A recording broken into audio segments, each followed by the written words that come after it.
Bonjour à tous, всем привет. Dans cette vidéo, on va parler du locatif. Alors le locatif, il faut savoir qu'il a un deuxième nom, c'est le prépositionnel.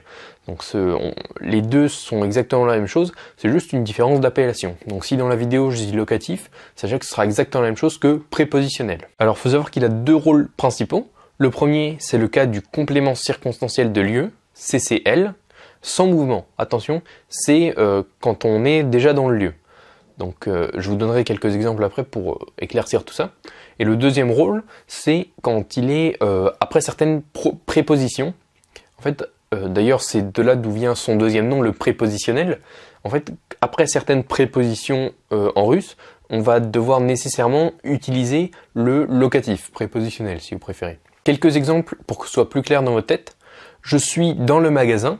Dans cette phrase, le magasin est complément circonstanciel de lieu.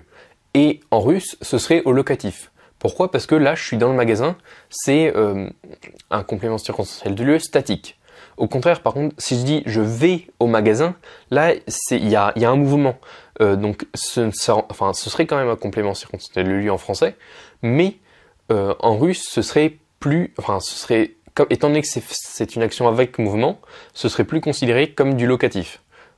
Pour ceux que ça intéresse, on utiliserait l'accusatif. Un deuxième exemple, tu vis en France. Là encore, France serait au locatif si la phrase était en russe. Parce qu'il n'y a pas de mouvement.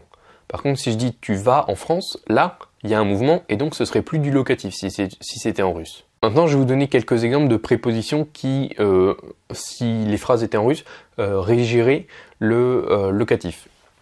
Il est sous la table. Là, la préposition sous, en russe pod, régit le locatif. Encore une fois, quand il n'y a pas de mouvement. Elle parle de toi. Là, l'expression parler d'eux, qui est en fait, c'est surtout le de à la fin, qui en russe se dit o, en haut tout seul, va régir le locatif. C'est-à-dire qu'après ça, on va utiliser le locatif. Donc quand on dit elle parle de toi, toi serait au locatif. Même chose dans les phrases comme penser à, nous pensons à toi. Dans cette phrase, penser à, en particulier le A apostrophe, le A accent, pardon, qui se traduit encore une fois par O en russe, un O tout seul, régirait le locatif. Ok, donc maintenant, on va voir les terminaisons. Je vous rassure, elles sont pas très compliquées.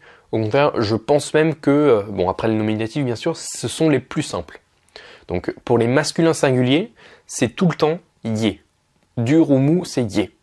Par exemple, Anton, ça va faire Antonie. Nous parlons d'Antoine, ça va faire мы говорим о Антоне. Student va faire studientie, Andrei, Andreie, кашель, кашле, encore une fois la voyelle mobile, конь, коне ou коне, en fonction de l'accentuation, vous pouvez la mettre sur les deux, c'est grammaticalement correct cette fois-ci. Pour les féminins singuliers, c'est soit yé, soit i. Yé pour les durs, comme yé pour les durs, comme par exemple a, et i pour les mous, comme le ya et le signe mou. Donc, mama va faire mame, книга, книге, Россия, России, тетрадь, тетради, дверь, двери. Les plus attentifs d'entre vous auront remarqué que les terminaisons pour le féminin singulier du locatif sont les mêmes que celles du datif. Féminin singulier toujours. Hein. Et donc maintenant, pour terminer le troisième genre, le neutre singulier, ça va être exactement comme le masculin, c'est-à-dire yé. Donc les o se transforment en yé, tout comme les yé, et les yé restent des yé, les yé du nominatif. Quelques exemples. Окно va faire окне. Ведро, ведре. Море, море. Ça reste la même. Счастье, счастье. Je rappelle, море c'est la mer, M-E-R, et счастье c'est la joie. Et maintenant, le pluriel c'est encore plus simple parce que c'est soit ach pour les durs et yach pour les mous. Je vais quand même vous donner les exemples pour que ce soit plus, pour que vous assimiliez mieux ce que je vais vous dire. Les masculins pluriels donc, on passe de student à studentach, stol à stolach, музей, музеях, кашель, кашлях, конь, конях. Les féminins pluriels, donc je les sépare, mais en vrai je pourrais tous les dire à la suite étant donné que c'est les mêmes. Mama, мамах, карта, картах, дверь, дверях. Et les neutres pluriels, окно, окнах, море, морях. Donc comme d'habitude, il y a des exercices dans les commentaires de la vidéo. Vous descendez, vous faites copier-coller, vous remplissez les trous avec les réponses que vous pensez justes et moi je viendrai vous corriger. Aussi, pour ceux que ça intéresse, toujours les cours particuliers, c'est dans la description. Le troisième lien, normalement il y a écrit cours particuliers 2 points. Ça vous redirige vers une page sur laquelle il y a toutes les informations pour prendre des cours particuliers avec moi si éventuellement ça vous intéresse.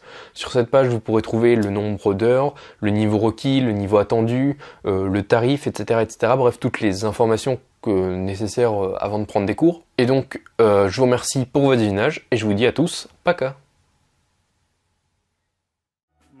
Ясно стало теперь, столько лет я спорил с судьбой ради этой встречи с тобой. Мерз я где-то, плыл за моря, знаю, это было не зря. Все на свете было не зря, не напрасно было.